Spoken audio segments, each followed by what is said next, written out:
রাজপথে থেকে দুঃসময়ে সাহসীদের মূল্যায়ন করবেন তারেক রহমান। তার এই কথার প্রতিফলন ঘটেছে বিগত নির্বাচনে। এরই ধারাবাহিকতায় সংরক্ষিত নারী সংসদ সদস্য হিসেবেও মনোনীত করেছেন আন্দোলনে গুরুত্বপূর্ণ ভূমিকা পালন করা ছাত্রদলের নারী নেত্রীকে। রাজপথে থেকে এবার সোজা সংসদে যাচ্ছেন মানসুরা আক্তার, যিনি মানসুরা আলম নামে বেশি পরিচিত। সোমবার রাজধানীর নয়াপল্টনে বিএনপির কেন্দ্রীয় কার্যালয়ে সংরক্ষিত নারী আসনের প্রার্থীদের তালিকা চূড়ান্ত করা হয়। এতে মানসুরা আলমের নাম দেখা যায়। এতে বিভিন্ন পর্যায়ের নেত্রীদের পাশাপাশি সর্বকনিষ্ঠ নেত্রী হিসেবে ছাত্রদলের যুগ্ম সাধারণ সম্পাদক মানসুরা আক্তারও মনোনয়ন পান।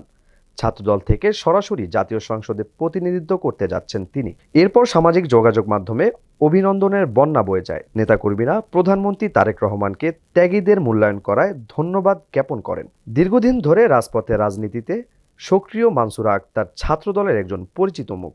আন্দোলনের সংগ্রামে তার সবর উপস্থিতি এবং সংগঠনের সক্রিয় ভূমিকার কারণে দলীয় অঙ্গনে তিনি গুরুত্ব পেয়েছেন।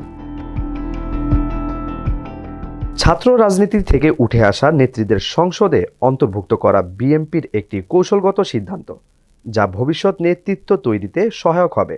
বিশেষ করে নারী নেতৃত্বের বিকাশে এটি ইতিবাচক ভূমিকা রাখবে বলেও মনে করা হচ্ছে। দলীয় সূত্র জানায়, সংরক্ষিত আসনের এমপিরা শপথ গ্রহণের পর সংসদের কার্যক্রমে অংশ নেবেন এবং দলীয় নীতি নির্ধারণী পর্যায়েও তাদের ভূমিকা থাকবে। মানসুরা বর্তমানে কেন্দ্রীয় ছাত্রদলের যুগ্ম সাধারণ সম্পাদক। তিনি ঢাকা বিশ্ববিদ্যালয়ে আইন বিভাগে 2012-13 সেশনের শিক্ষার্থী। রাজপথের প্রতিটি আন্দোলনের সংগ্রামে সামনের সারিতে দেখা গেছে এই নেত্রীকে। বিএনপি সরকার গঠনের পরে মানসুরা ভালো একটি পদে যাবেন, সেই প্রত্যাশা ছিল সবার। সেই প্রত্যাশার প্রতিফলন ঘটিয়ে তিনি সংসদে যাচ্ছেন। ইউএফটি ফার্স্টের সাথে ট্রেড করুন যে কোনো জায়গা থেকে। ক্যাম্পাসে ক্লাসের ফাঁকে, ঢাকার জ্যামে বসে কিংবা ঘরে বসে ট্রেডিং এখন হাতের মুঠোয়। তাই ট্রেড করুন যখন খুশি, যেখানে খুশি।